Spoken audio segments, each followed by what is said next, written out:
La Escuela Dominical, un tiempo de estudio bíblico y teológico acerca de las grandes doctrinas de la fe histórica del cristianismo.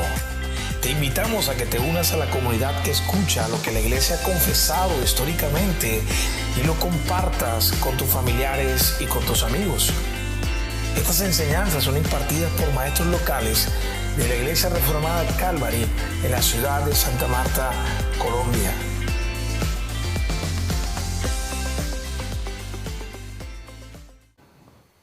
Que el Señor les bendiga. Bueno, hoy vamos a seguir con nuestra clase de escuela dominical. El tema que nos corresponde, ya veníamos estudiando el capítulo 8 de la Confesión de Fe de Westminster, que es Cristo el Mediador. Hoy vamos a estudiar la segunda y tercera sección del capítulo y yo he titulado estas dos secciones como la persona de Cristo. Aquí vamos a hablar de las características que poseía Cristo para poder llevar su obra mediadora. Entonces, vamos a orar y a dar gracias al Señor por esta mañana y encomendar esta enseñanza en las manos de Dios. Padre amado, te damos gracias, Señor, por tu bondad, por tu misericordia, oh Dios amado. Gracias por la oportunidad de que nos permite, Señor, de estar hoy aquí en tu casa, Señor, adorándote, exaltándote, glorificándote, Señor, juntos como hermanos, Señor. Aquí está el pueblo que tú compraste con sangre, Señor, que tú limpiaste, Señor, con tu sangre preciosa para hacernos aceptos, agradables a tus ojos, mi Dios amado. Gracias por el sacrificio perfecto de Cristo, Señor. Gracias por el Espíritu Santo que has derramado sobre tu iglesia, Señor. Gracias por las capacidades y los dones que nos has dado para poder entregárselos al cuerpo de Cristo, Señor. Edificarnos unos a otros, Dios amado, servirnos unos a otros, Señor, aconsejarnos, orarnos los unos por los otros, Señor. Compartir juntos de las enseñanzas de tu palabra, mi Dios amado, es un privilegio del cual a veces no nos damos cuenta, mi Dios. Así que te damos gracias enormes por eso. Te pedimos por la enseñanza del día de hoy, Dios. Te pedimos para que seas tú dirigiéndome, Señor, en esta enseñanza, que pueda yo guiar a tu pueblo de una manera correcta, Señor. Bendice la enseñanza de esta mañana, bendice los corazones de mis hermanos, Señor, y que todos hoy podamos aprender cada día más de ti, conocerte más, Señor, y rendirnos a tus pies, Padre. Te lo pedimos en el nombre de Cristo Jesús. Amén y amén. Bueno, como les decía, hoy vamos a estudiar la sección 2 y 3 del capítulo. Entonces vamos a empezar con la sección número 2, que dice así. Este es el segundo párrafo. El Hijo de Dios, la segunda persona de la Trinidad, siendo verdadero y eterno Dios, de la misma sustancia e igual con el Padre, cuando llegó a la plenitud del tiempo, tomó sobre sí la naturaleza humana, con todas las propiedades esenciales y con sus flaquezas comunes, pero sin pecado. Siendo concebido por el poder del Espíritu Santo en el vientre de la Virgen María, de la sustancia de ella, de tal manera que dos enteras, perfectas y distintas naturalezas, la divina y la humana, y la humanidad, fueron unidas inseparables en una persona, sin conversión, composición o confusión. Dicha persona es verdadero Dios y verdadero hombre, sin embargo, un solo Cristo, el único mediador entre Dios y el hombre. Bueno, esta sección nos enseña tres cosas. La primera es que Cristo es Dios. La segunda, que también es hombre, habiendo entrado en la naturaleza humana sobrenaturalmente sin pecado. La tercera, que es una sola persona, el único mediador entre Dios y los hombres. Es importante que recordemos estas verdades, porque son fundamentales para nuestra fe cristiana. De hecho, de esto se podría decir que este es el pilar fundamental de la fe cristiana. O sea, si uno no cree estas cosas, pues entonces no eres cristiano. Y vamos a ver por qué. Miren lo que dice el apóstol Juan. En primera de Juan 4, 2 y 3. Si quieren vayan buscando mientras yo voy leyendo acá. En esto pueden discernir quién tiene el Espíritu de Dios. Todo profeta que reconoce que Jesucristo ha venido en cuerpo humano es de Dios. Todo profeta que no reconoce que Jesús no es de Dios, todo profeta que no reconoce a Jesús no es de Dios, sino del anticristo. Ustedes han oído que éste viene, en efecto, ya está en el mundo. Aquí el apóstol Juan nos recuerda nuevamente que aquel que no crea en la persona de Jesucristo, que no reconoce a Jesucristo como lo que es, pues esa persona no no hace parte del pueblo de Dios, es del anticristo, es contrario a nuestro Señor Jesucristo. Y aquí vamos a ver entonces que ya desde el inicio de la iglesia se estaban inmiscuyendo herejías o falsas enseñanzas acerca de Cristo. Y ya los apóstoles desde ese momento estaban luchando contra estas enseñanzas y eran tan importantes para ellos que vean lo que declara nuevamente el apóstol Juan en 2 de Juan 9 y 10. Todo el que se descarría y no permanece en la enseñanza de Cristo no tiene a Dios. El que permanece en la enseñanza sí tiene al Padre y al Hijo.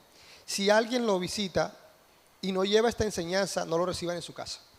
Estas son declaraciones bastante fuertes, ¿no? O sea, tajantes. O sea, ni siquiera lo recibas en tu casa si lleva una enseñanza que no corresponde a la enseñanza verdadera del cristianismo. O sea, toda falsedad recházala, córtala rotundamente. Entonces aquí vemos nuevamente que se cumplen las palabras de Dios, ¿no? De Cristo, que Él no vino a traer paz, sino que vino a traer espada y controversia los unos con los otros, aún entre nuestros propios familiares. Y esta razón es porque estamos en una guerra espiritual, una guerra contra las mentiras de Satanás, contra el error.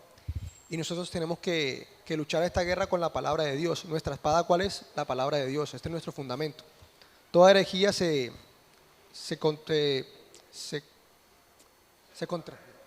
contrarresta o se batalla contra ella con el poder de la palabra de Dios. Solamente ella es nuestro fundamento. A ver. Y vamos a ver algunas de las herejías que se dieron en los siglos posteriores. Por ejemplo, ya empezamos, como les decía, en el primer siglo de la iglesia ya empezamos con el gnosticismo, que habla pues que Cristo no vino en cuerpo humano, o sea, Él no fue realmente hombre, dicen estas personas, ¿no? Ellos no creían en la encarnación de Cristo. Y ya los apóstoles, pues sabíamos las primeras cartas de Juan, donde ya está atacando esta herejía, está contrarrestando este engaño de Satanás, pero muchos se dejaron llevar por eso. Se dejaron engañar por estas falsas enseñanzas. Vemos entonces en el tercer y cuarto siglo las siguientes herejías que fueron apareciendo. Estas fueron más, no directamente contra la persona de Jesús, sino más en contra de la Trinidad, pero obviamente tenían repercusiones en lo que era la persona de Cristo. Entonces vemos lo que es el monarquismo. Esto enseñaba que había una subordinación de parte del Hijo y del Espíritu hacia el Padre, o sea, lo que no es bíblico realmente. Si entendemos que ellos tienen unos roles y hay una economía dentro de la Trinidad, no hay como tal un cargo jerárquico donde uno tenga más, ¿cómo se dice? Más poder que el otro o mande sobre otros, en un sentido. Luego sigue lo que es el monarquismo modalista. Esto lo podemos ver en estas iglesias de Jesús, solo Jesús, ¿no? Esto pues se enseña que Dios es una sola persona que tuvo como tres facetas diferentes dentro de la historia, Padre, Hijo y Espíritu Santo, o sea que se manifestó de tres formas diferentes, pero niega la enseñanza de la Trinidad, que Dios es un solo Dios en tres personas distintas. Y el arrianismo, que llama esta enseñanza del testigo de Jehová, ¿no? Que enseñaba acerca de que, bueno, la que los testigos de Jehová han como recogido en su doctrina, que enseña pues que Cristo no es Dios, sino que es un ser creado, igual que el Espíritu Santo. El Espíritu Santo es una fuerza, ¿no? Ellos negaban nuevamente, estas son herejías en contra de lo que era la enseñanza de la Trinidad como tal, de esa economía divina que ha existido desde la eternidad. Y tenemos otras dos que surgieron en los siglos V y VII. A partir de esos siglos se empezaron a ver lo que fue el apolinarismo, que digo. Este enseñaba que Cristo era Dios, pero que no poseía verdadera o total humanidad. Apolinario enseñó que Cristo tenía un cuerpo y un alma, pero que en vez de espíritu humano, Cristo tenía lo que era el Logos, la palabra de Dios. Tenemos el nestorianismo, lo cual enseñaba que hay dos personas distintas, una divina y otra humana, en vez de una sola persona con dos naturalezas. Estas sí son ataques directos ya contra la persona de Cristo, que desvirtuaban lo que la palabra enseña, ¿no? Que distorsionaban lo que la palabra de Dios enseña realmente. Y el eutiquianismo, también llamado monofisismo, que enseñaba que la persona de Cristo encarnado había solamente una naturaleza, la cual era divina. O sea, negaban de alguna forma también la naturaleza humana de Cristo, ¿no? Solamente estaba su naturaleza divina, digamos que arropada por carne, pero que no era realmente humano. Pero gracias a Dios, para contrarrestar estas herejías, la iglesia se unió y formó lo que fueron los concilios. El primer concilio que vemos es el concilio de Nicea. Este fue para batallar la falsedad del arrianismo, ¿no? Para que nos quedara claro, la iglesia se unió y de ahí pues dejaron claro cuál fue la relación que tenía el Padre y cuál era la naturaleza real del Hijo, la relación entre el Padre y el Hijo. Tenemos el de Constantinopla. Aquí estaban también contrarrestando otra herejía que, si bien decían que Cristo era Dios, negaban la naturaleza divina del Espíritu Santo. Y para ya contrarrestar las últimas tres que les mostré, que eran más directas contra la persona de Cristo, tenemos el Concilio de Calcedonia, donde aquí ya se rescata lo que es la naturaleza de Cristo, su persona, y es lo que la Confesión de Fe de Westminster también rescata, y obviamente es lo que estamos hoy aquí estudiando y recordando nuevamente, porque es importante recordar esto. Recordemos que la iglesia está en guerra contra las mentiras de Satanás, y es importante que hombres se levanten para poder ¿cómo se llama? Contrarrestar estas verdades, estas mentiras, perdón, y seguir concisos en lo que es la verdad de la palabra, poder seguir estudiando la palabra. Y pues si bien todos estos concilios no reemplazan la Biblia, no suplantan la palabra del Señor, recogen lo que la palabra del Señor realmente declara y las ponen de manifiesto para que la iglesia siga creyendo lo que la palabra de Dios obviamente pues dice en su única naturaleza. Y ahora sí vamos a estudiar ya de manera separada cada una de las naturalezas de Cristo y cómo las vemos reflejadas en las Escrituras. Por ejemplo, dice que Cristo es que es un ser divino, su naturaleza divina. Aquí dice que Él es eterno. Esto lo vemos en Juan 17:5.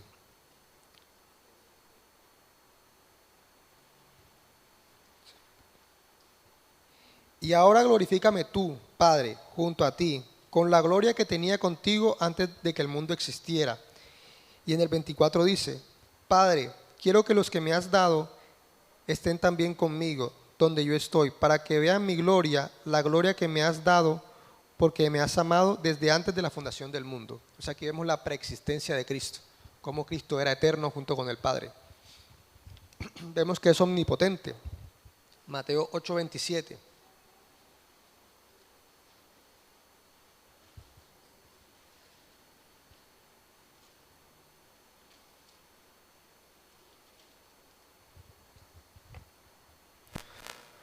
Los hombres se maravillaron y decían, ¿quién es este que aún los vientos y el mar lo obedecen? Aquí vemos que Él le habla al viento y al mar y dice que inmediatamente estos cesaron, estos se calmaron. O sea, Él tenía todo poder sobre la naturaleza. Que es omnisciente, lo conocía todo. Lucas 6:8.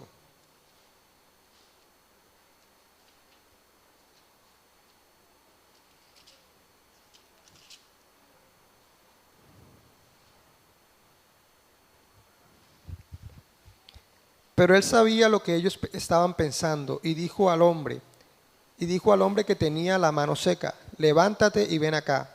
Y él levantándose se puso de pie. O sea, ellos ya sabían qué estaba pensando la gente con respecto a Él.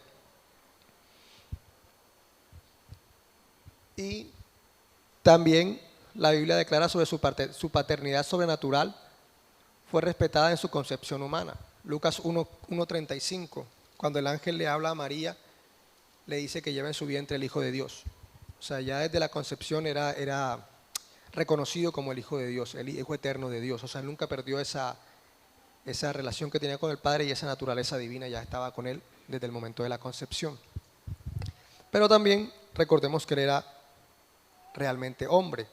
Por ejemplo, desde el comienzo del tiempo, comenzó en el tiempo, su naturaleza divina es de alguna manera finita, ¿no? Tuvo principio en nuestra historia. Y esto lo vemos en Gálatas 4:4.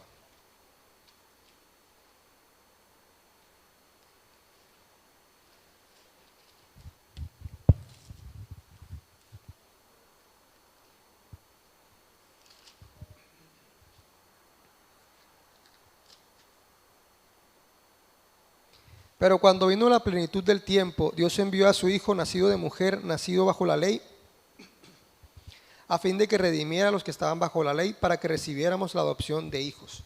O sea, aquí vemos cómo Dios Dios entró a la historia a través de Cristo, ¿no? Como en el tiempo propicio, en el tiempo que Él había designado, pues la humanidad de Cristo comenzó a existir. Era de la generación humana de la sustancia de María. Vuelve y repite el versículo de Lucas 1:35, donde vemos obviamente que era concebido en el vientre de María, por lo tanto tenía la misma naturaleza humana de su madre, ¿no? Poseía esa naturaleza humana igual que nosotros también. Estaba sujeta, se me borró la diapositiva, estaba sujeta a las limitaciones y a los incidentes de la existencia humana, es decir, crecimiento, hambre, sufrimiento, dolor, limitaciones de conocimiento. O sea, Cristo era realmente un ser humano, igual que nosotros, pero sin pecado, dice la palabra de Dios. Esto lo vemos, por ejemplo, en Hebreos 2:17.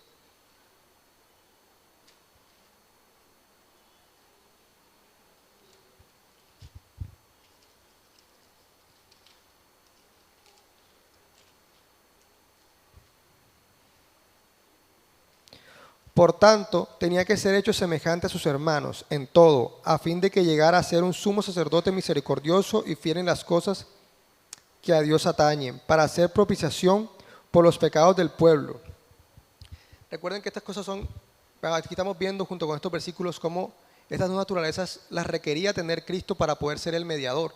Si no, de otra forma no hubiese podido salvarnos, no hubiese podido ser nuestro representante delante de Dios y al mismo tiempo no hubiese podido llevar a cabo esta obra perfecta, esta obra mesiánica, ¿no? Así que vemos que Él tuvo que ser igual o semejante a nosotros en todo, pero repito, sin pecado. Y por último, pues, como ser humano también murió. Y esta es la parte más compleja, y es cómo estas dos naturalezas estaban solamente en una sola persona. Cristo es una sola persona, pero con dos naturalezas distintas, las cuales no se mezclan, no se fusionan, no se convierten la una con la otra, o sea, están totalmente unidas, pero al mismo tiempo están separadas, o sea, son distintas. Ni la naturaleza divina potencia la naturaleza humana en sus limitaciones, y la naturaleza humana le resta a la naturaleza divina en su poder. Esto es totalmente misterioso, complejo de entender, pero la Biblia lo declara, así que por eso nosotros también lo creemos. Y algo también muy importante es que a Cristo nunca se le vio como dos personas separadas, o sea, nunca se le vio únicamente como Dios y separado de su naturaleza humana, ni tampoco se le vio solamente como un simple humano separado de su naturaleza divina. O sea, él siempre fue el hombre Dios, verdaderamente humano y verdaderamente divino. Ni el Padre lo vio como uno y el otro, ni las personas en su momento lo vieron como uno y otro.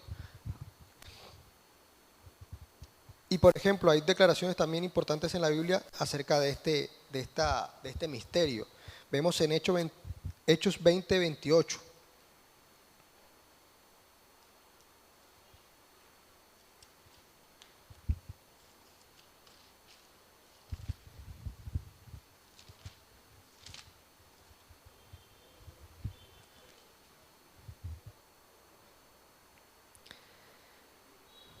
Tengan cuidado de sí mismos y de toda la congregación, en medio de la cual el Espíritu Santo les ha hecho obispos, para pastorear la iglesia de Dios, la cual Él compró con su propia sangre. ¿Quién compró la iglesia?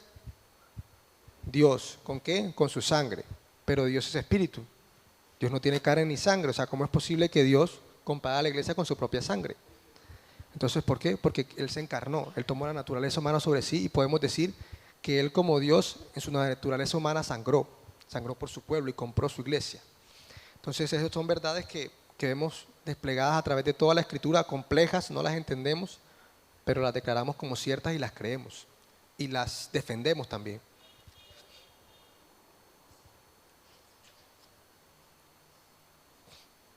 Bueno, esta es la primera sección. No sé si hay algunas preguntas con respecto a esta parte o las dejamos para el final mejor para poder seguir avanzando. Y pasamos a lo que es la tercera sección. Ahí ya le van a poner el párrafo. Dice así la tercera sección del capítulo 8, la confesión de fe de Westminster. El Señor Jesús, en su naturaleza humana, así unida a la divina, fue sobremanera santificado y ungido con el Espíritu Santo, teniendo en él todos los tesoros de la sabiduría y conocimiento, pues agradó al Padre que en él morase toda plenitud, a fin de que, siendo inocente y sin mancha, lleno de la gracia y de verdad, Él estuviese completamente apto para ejercer el oficio mediador y fiador. Él no tomó este oficio por sí mismo, sino que fue llamado por Dios para ello, quien puso todo poder y juicio en sus manos, y le dio mandamiento de cumplirlo. Esta sección nos enseña lo siguiente: cómo fue equipada la naturaleza humana de Cristo para ejercer su obra de mediador. Porque es necesario que también fuera Dios. ¿Por qué es necesario que también fuera Dios para cumplir su trabajo? ¿Cómo fue llamado divinamente a su oficio? Que estaba investido con la autoridad y habilidad requeridas, y que fue ordenado para ejercer esta obra. Aquí esto es lo que enseña este párrafo de la confesión de fe. Vemos que él fue, como dice aquí, equipada, su naturaleza fue equipada, su naturaleza humana fue equipada para ejercer este rol de mediador. También vemos que por qué requería que para poder ejercer este oficio de mediador, que él fuera también Dios. Y esto lo vamos a ver más detalladamente. Entonces, ¿por qué tenía que ser su naturaleza equipada? Porque recuerden que él estaba limitado igual que nosotros en todo. Él era finito, limitado en su naturaleza humana. Por eso requería la asistencia de ¿quién? Del Espíritu Santo. Por eso él fue dependiente del Espíritu Santo en toda su obra. Tanto sus predicaciones como sus milagros fueron obrados en el poder del Espíritu Santo. Y para ir a la cruz también fue capacitado y fortalecido por el Espíritu Santo para poder terminar su obra mesiánica, ¿no? Y es importante ver también cómo en el Antiguo Testamento anticipadamente ya veíamos destellos o tipos de Cristo en este sentido. Cómo el Espíritu Santo vino sobre esas personas de manera sobrenatural para ejercer ciertos cargos o para ejercer ciertas funciones específicas. Y esto lo vemos, por ejemplo, en Samuel. A Samuel se le ungió con aceite como una representación del Espíritu Santo llegando sobre él para que cumpliera un rol como rey y también para que profetizara. O sea, que vemos una función sobrenatural que tenía Samuel y que solamente podía ser dada por el Espíritu Santo. También lo vemos en Sansón, cuando mataba. Sansón tenía el don de matar. Cada vez que mataba, el Espíritu Santo venía sobre él y mataba un poco de gente. Entonces vemos aquí ese poder sobrenatural de Sansón. Pero algo interesante en estas dos personas es que si bien el Espíritu Santo venía sobre ellos, esto no actuaba de manera individual sobre ellos o de manera interna, por así decirlo, sino solamente para un oficio particular y para, ¿cómo se dice eso? Para capacitarlos sobrenaturalmente para este oficio. Porque si ustedes se dan cuenta, tanto en Samuel como en Sansón hay algo particular. No sé si ustedes se han dado cuenta de eso, que el Espíritu de Dios se aparta de ellos. De Saúl, perdón, gracias hermano, de Saúl y Sansón. En estas dos personas el Espíritu llega un momento en que hay pasajes donde se dice que el Espíritu de Dios se aparta de ellos. Y aquí entra mucha confusión con respecto a este tema, ¿no? A veces se dice que la salvación se pierde porque si es que el Espíritu Santo te deja y te abandona por tu pecado. Entonces no está enseñando esa cosa, eso no está enseñando en esos pasajes. Está enseñando que ellos fueron fortalecidos, capacitados y ordenados para cierta función y que debido a su desobediencia, pues el Espíritu Santo se apartó de ellos para seguir cumpliendo esas funciones. Y si bien, como decía, estas personas tenían un rol mesiánico porque eran ungidos también para este rol y simbólicamente eran ungidos con aceite, a Cristo se le ungió también de manera sobrenatural, el Espíritu Santo habló sobre él.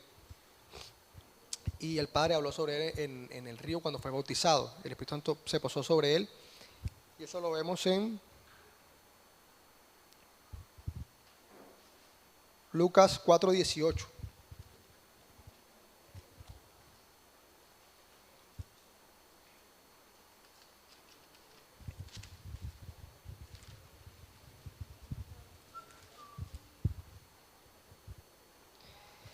Este es el mismo Cristo hablando sobre sí mismo y sobre su rol y citando un versículo, un pasaje de la Escritura que está en Isaías.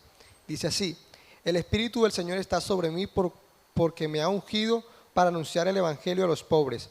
Me ha enviado para proclamar libertad a los cautivos y la recuperación de la vista a los ciegos, para poner en libertad a los oprimidos, para proclamar el año favorable del Señor.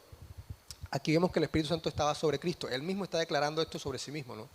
Que Él es el ungido perfecto, como que ya estudiamos en la sección anterior sobre cómo Él tenía estos roles mesiánicos de profeta, sacerdote y rey, y que Él los cumplió todos tres de manera plena y perfecta. O sea, la plenitud del Espíritu Santo estaba sobre Él de manera deliberada, él podía ejercer todos estos llamados que el Señor le había hecho para esto. Y algo también importante, que en su plena humanidad él no hubiese podido estar calificado para hacer la obra mesiánica si el Señor no lo llama. O sea, Dios lo comisionó para esto, Dios lo llamó para esta labor. Así como los profetas, los reyes y los sacerdotes eran llamados por Dios para cumplir esas funciones, Cristo, al igual que nosotros, al igual que todos esos profetas del Antiguo Testamento, en su naturaleza humana también tuvo que ser llamado para poder llevar a cabo esta función y poder cumplir la voluntad del Padre. Así que Cristo también tuvo que orar, al igual que nosotros. Cristo también tuvo que ser obediente al Padre, y eso también denota esa relación que había, esa intimidad que había entre el Dios Hijo y el Dios Padre, ¿no? Pero no podemos obviar su naturaleza humana, su naturaleza, recapitulemos, su naturaleza divina, y por qué era necesario que Él fuera divino para poder ejercer este rol y este oficio de mediador.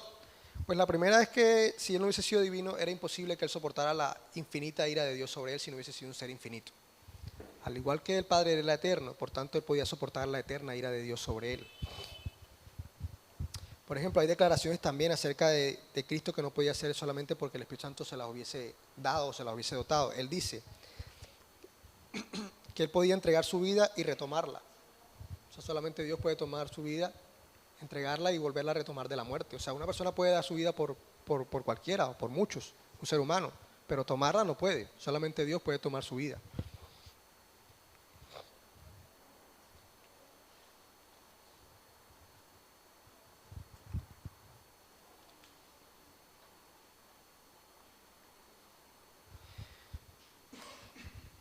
Entonces, como les decía, Él requería ser Dios también para esta obra mesiánica, y ya podemos entonces preguntarnos lo siguiente: ¿cómo pudo haber tenido acceso Dios en nuestro lugar con una eficacia? ¿Cómo pudo haber tenido acceso a Dios en nuestro lugar con una eficacia garantizada si no hubiese sido Dios, por ejemplo? Sería imposible que hubiese accedido de manera tan perfecta y tan eficaz a Dios. ¿Cómo pudo haber derrotado totalmente a todos sus y nuestros enemigos? O sea, ¿cómo pudo derrotar la muerte? Porque era Dios. O sea, solamente pudo volver la muerte no tenía poder sobre Él, no lo pudo retener. ¿Cómo podía enviarnos su Espíritu Santo? Solamente Dios tenía el poder para hacer eso. Yo les enviaré a mi Espíritu Santo, yo les enviaré al Consolador. Y por último, pues la pregunta obvia: ¿cómo podía hacer estas cosas si no fuera Dios y hombre a la vez? Entonces nuevamente vemos cómo aquí requería que Cristo fuera tanto hombre como Dios, verdaderamente hombre y verdaderamente Dios. Recuerden, sus naturalezas no se mezclan, son distintas en una sola persona. El que murió en la cruz fue Cristo, el hombre Dios. ¿Cómo entendemos eso? No tengo ni idea, pero la Biblia lo declara, y eso es lo hermoso, ¿no? Lo misterioso, lo complejo de nuestro Dios, por lo cual seguiremos estudiando sobre Él y nunca agotaremos los recursos de su infinidad, de su eternidad. Pero es maravilloso, ¿no? Tener un Dios así de grande y de misterioso, que podemos estar gozándonos cada día en Él, seguir estudiando sobre Él y nunca agotar las bellezas de su sabiduría, de su conocimiento, de su persona, de su realidad. Entonces, ya termino y no sé si ustedes tengan algunas preguntas, objeciones, aportes.